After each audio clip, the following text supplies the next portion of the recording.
Bueno, pues venga, vamos allá con otra de las historias que me quedé sin contar y además es que esta sí que la había introducido. Ya sabéis que me había decidido a hablaros, a contaros la vida de varias reinas que a mí personalmente, bueno, que primero que tienen que ver con Valladolid, que vivieron allí, nacieron o murieron en Valladolid y que a mí personalmente me han llamado la atención por su carácter fuerte y porque en algunos momentos de su vida gobernaron sus reinos, el reino de Castilla o gobernaron España y fueron tan importantes como sus maridos, como sus padres o sus hijos, y sin embargo ellas no han pasado a la historia. Bueno, pues una de estas es Catalina de Lancaster. Era de la que iba caracterizada Ana, ¿vale? De Catalina de Lancaster. Es una reina de Castilla que vivió en la Baja Edad Media, nació en Inglaterra, en Hereford, en el año 1372 y murió en Valladolid en el año 1418. Y para situarla un poquito en el tiempo, esta mujer fue la abuela de Isabel la Católica, ¿vale? Bueno, pues para entender el papel tan importante que jugó, también nos tenemos que retrotraer un poco al abuelo de ella y a una historia que todos conocéis porque ya os he contado en más ocasiones. Hubo también allá por la Edad Media un rey en Castilla, Alfonso XI, que tuvo un hijo legítimo, Pedro, el que ha pasado a la historia como Pedro I el Cruel, y luego tuvo con su amante Leonor de Guzmán, pues creo que fueron 11 hijos, ni más ni menos. Entonces, ¿qué pasa? Que al final, a la muerte de Alfonso XI, estalló pues una especie de guerra civil en Castilla entre el heredero legítimo, Pedro, y los bastardos, los hijos de Leonor de Guzmán, que eran, el mayor se llamaba Enrique.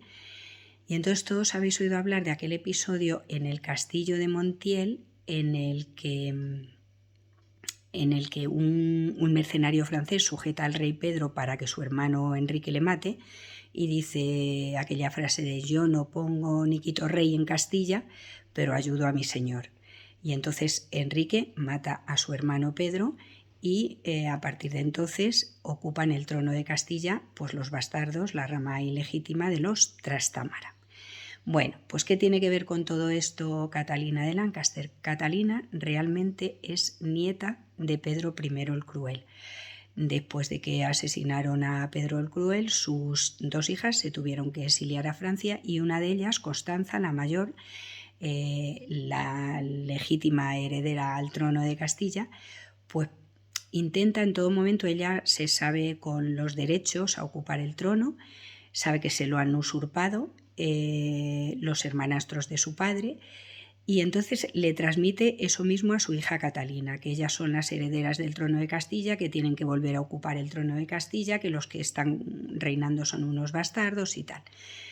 Entonces pasan los años, el rey Enrique de Trastámara muere, ocupa el trono Juan I, primo de la madre de Catalina, y entonces en un momento dado de debilidad del Trastámara, de Juan I de Trastámara, porque sufrió una terrible derrota a manos de los portugueses que se independizaron definitivamente de las garras castellanas, como ellos decían, pues sufre una derrota al rey y se quedan muy mermados sus ejércitos. Entonces es cuando el padre de Catalina de Lancaster y la madre dicen vamos a montarnos en un barco y nos vamos para Castilla. Llegan aquí, desembarcan en Santiago, pero traían un ejército pequeño, claro. Una cosa es decir vamos a ocupar el trono y otra cosa es ocupar la ancha Castilla, que todos sabemos que es, con ese ejército. Entonces, ni ellos tienen suficiente poder para quitarle el trono al primo, ni el primo, Juan, tiene suficientemente poder para defenderse de los atacantes. Entonces, el Trastámara se le ocurre lo siguiente.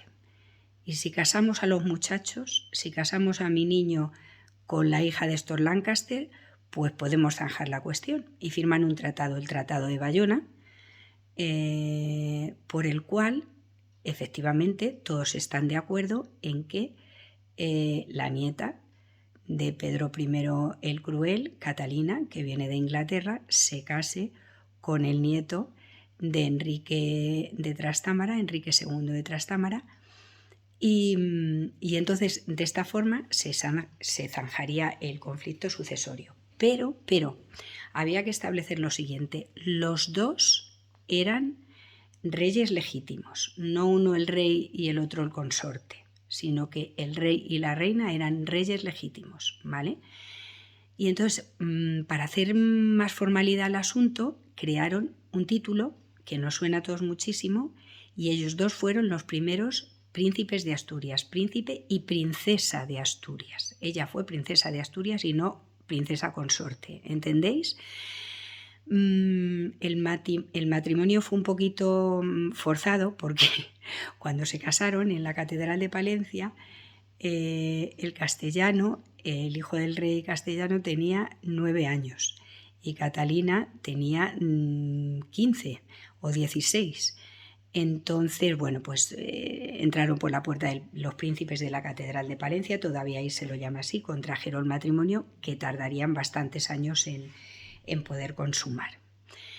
Bueno, realmente voy a intentar aquí saltarme unos cuantos años. Finalmente consumaron su matrimonio.